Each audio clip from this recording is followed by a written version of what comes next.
सांस्कृतिक प्रसार, diffusion of culture. सांस्कृतिक प्रसार वह प्रक्रिया है जिसके द्वारा किसी समाज में अधिकृत अथवा शोधित सांस्कृतिक तत्वों का प्रत्यक्ष या अप्रत्यक्ष रूप से अन्य समाजों में विस्तार होता है।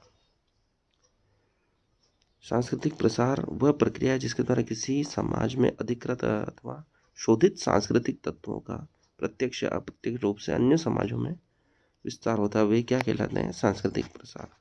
सांस्कृतिक तत्वों का अन्य समाजों में विस्तार होना सांस्कृतिक प्रसार कहलाता है। सांस्कृतिक तत्व जो भी है वो अन्य समाज में घुल मिल जाते हैं किसी अन्य समाज के, तो वो सांस्कृतिक प्रसार कहलाता है। संस्कृति के 3 प्रमुख सिद्धांत हैं: विकासवादी सिद्धांत, इवोल्यूशनरी थ्योरी, प्रसारवादी सिद्धांत, डिफ्यूजनिस्ट थ्योरी, प्रकारवादी सिद्धांत, फंक्शनल थ्योरी।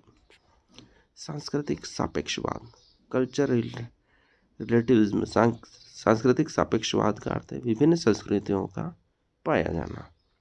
विपरीत संस्कृति, यह उन समूहों की संस्कृति को दर्शाता है जो विद्यमान प्रतिमानों को चुनौती देती हैं, जैसे हिप्पी संस्कृति, पर संस्कृति ग्रहण।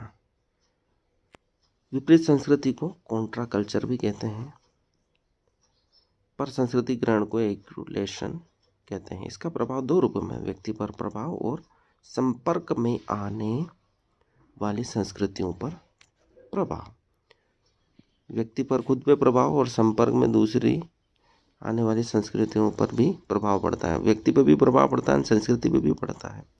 पर संस्कृति ग्रहण में 2 प्रकार का प्रभाव देखना, व्यक्ति पर प्रभाव और संपर्क में आने वाली संस्कृतियों पर प्रभाव। पर संस्कृति ग्रहण के लिए 3 स्थितियां गिलन के अनुसार आवश्यक हैं: व्यक्तियों का निकट एवं निरंतर संपर्क, व्यक्तियों द्वारा विभिन्न सांस्कृतिक समूहों में जाकर रहना, विजयी संस्कृति के सदस्यों द्वारा पराजित संस्कृति लोगों पर संस्कृति थोपना। पर संस्कृति ग्रहण के लिए 3 बातें महत्वपूर्ण है: व्यक्तियों का निकट रहना, ये तो सबसे महत्वपूर्ण है। व्यक्ति निकट नहीं होंगे तो संस्कृति का प्रसार नहीं होगा। और निरंतर संपर्क भी होना चाहिए, निकट भी होना चाहिए और निरंतर रोज एक साथ रहना। जैसे पड़ोसी है, एक दूसरे के साथ निकट भी रहते हैं, निरंतर उनका संपर्क बना रहता है। बहुत से पड़ोसियों का नहीं भी रहता है, लेकिन जिनका रहता है उनमें संस्कृति का प्रसार होता रहता है, जिनका घर पे आना जाना रहता है। व्यक्तियों द्वारा विभिन्न सांस्कृतिक समूहों में जाकर रहना, व्यक्ति अगर जाकर विभिन्न जैसे नौकरी पेशा है तो वो किसी सांस्कृतिक मोहल्ले में रहता है, जैसे तमिल मोहल्ले में जाकर रहेगा तो वह वहाँ की संस्कृति को ग्रहण करने लग जाएगा। विजयी संस्कृति के सदस्यों द्वारा पराजित लोगों पर अपनी संस्कृति, कोई जैसे भारत में मुगलों का विभिन्न प्रजातियों का आक्रमण हुआ, वे जीत जाते थे तो उनकी संस्कृतियों को यहाँ के पराजित लोगों पर थोप देते थे। तो ये 3 प्रकार की स्थिति पर संस्कृति ग्रहण में पाई जाती। जाति केंद्रिता, इसे न जातीयता भी कहा जाता है। नर जाति शब्द ग्रीक शब्द एथेनो से लिया गया है, जिसका अर्थ है राष्ट्र।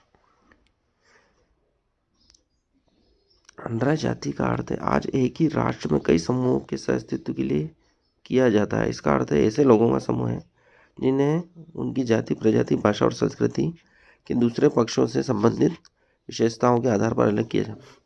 नर जाति का अर्थ आज एक ऐसे ही राष्ट्र में कई समूहों के सहअस्तित्व के लिए किया जाता है। सहअस्तित्व से नर जाति का संबंध हम जोड़ लेते हैं। एक ही राष्ट्र में कई समूहों के सहअस्तित्व के लिए किया जाता है। कई समूह पाए जाते हैं, उनमें सहअस्तित्व पाया जाता है। इसका अर्थ ऐसे लोगों का समूह है जिन्हें उनकी जाति, प्रजाति, भाषा और संस्कृति के दूसरे पक्षों से संबंधित विशेषताओं के आधार पर अलग किया जाता है। विशेषताओं के आधार पर उन समूहों को कैसे अलग करना है, उनको जाति के आधार पर अलग किया जा सकता है, जो कि नर जाति के अंतर्गत आता है। प्रजाति के आधार पर अलग किया जाता है, भाषा और संस्कृति के आधार पर अलग करना, ये सब नर जाति के अंतर्गत लिया गया है।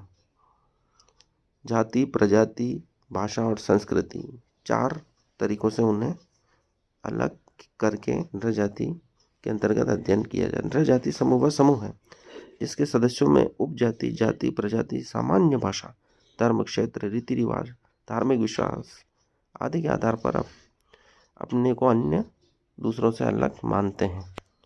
प्रस्तुति नृजातीय समूह वह समूह जिनके सदस्यों में उपजाति, जाति, प्रजाति, सामान्य भाषा, धर्म, क्षेत्र, रीति रिवाज, धार्मिक विश्वास आदि के आधार पर अपने को अन्य दूसरों से अलग मान लिया जाता है। परिस्थिति और भूमिका। परिस्थिति वह सामाजिक पद है जो व्यक्तिगत गुण और सामाजिक सेवा से पृथक व्यक्ति के आदर, प्रतिष्ठा तथा प्रभाव की मात्रा का निर्धारण करती है। ये परिभाषा मिकाइल और पेज ने दी। वह सामाजिक पद है जो व्यक्तिगत गुण, सामाजिक सेवा से पृथक व्यक्ति के आदर, प्रतिष्ठा तथा प्रभाव की मात्रा का निर्धारण करती है। सामाजिक पद है।